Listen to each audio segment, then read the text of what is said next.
Here is why it is so easy to win. Because most can't last. They can't sustain. They go like gangbusters, and then they fade. How many times have we seen supremely smart, talented, and incredibly capable people blip to the top and then drop? They can't last. They can't sustain.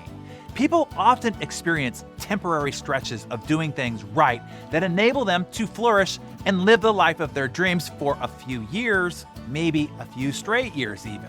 They attain tremendous happiness and acclaim, but then falter and start to lose their way. Maybe never to recover, maybe even ending up in a worse position than when they started. As Aristotle said, we are what we repeatedly do.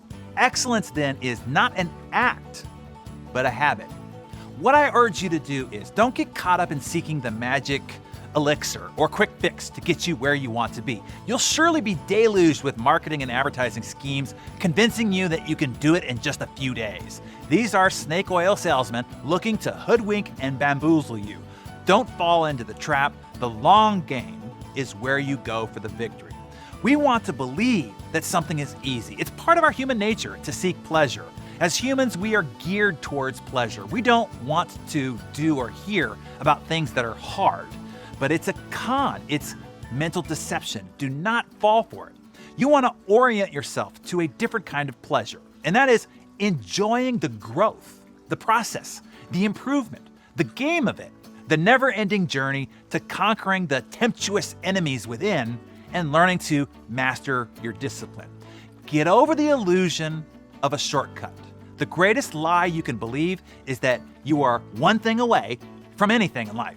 Success in anything is always a process. Embrace pain as part of the process of growth. Leonardo da Vinci described mastery this way. He said, "We fail to realize that mastery is not about perfection. It is about a process, a journey.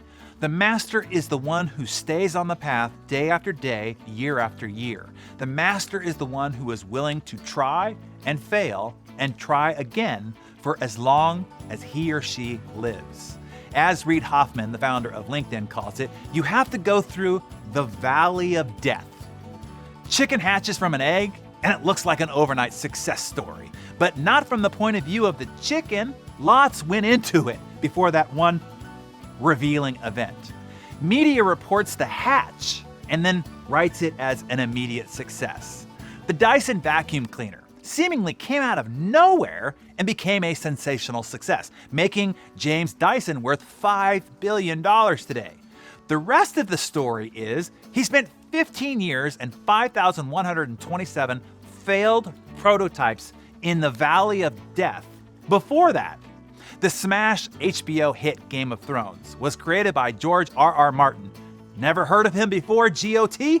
Most hadn't either, but he had been writing for decades before he wrote that show. Pinterest, which had a $12 billion IPO in 2019, was started by Ben Silbermann. When Ben graduated college in 2003, he found himself working in customer service at Google. He decided to try his hand at entrepreneurship, and he started an iPhone app called Tote. That failed, and he co-founded and started Pinterest then, which is now, 6 years later in 2009. It wasn't until 2011 until it started to gain traction, leading up to the 2019 event that we now all know of. Apple's iPod, which revolutionized portable music, was their 309th product.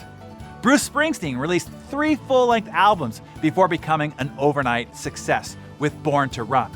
As the wealthiest dude on the planet not only said but proved with Amazon, all overnight success takes about 10 years. Comedian Steve Martin summarized his own career this way: "I did stand-up comedy for 18 years. 10 of those years were spent learning, 4 years were spent refining, and 4 years were spent in wild success." The questions are this: not will you begin, but will you last? Will you sustain through the valley of death to emerge on the other side and be proclaimed an overnight success? And then do it again over and over.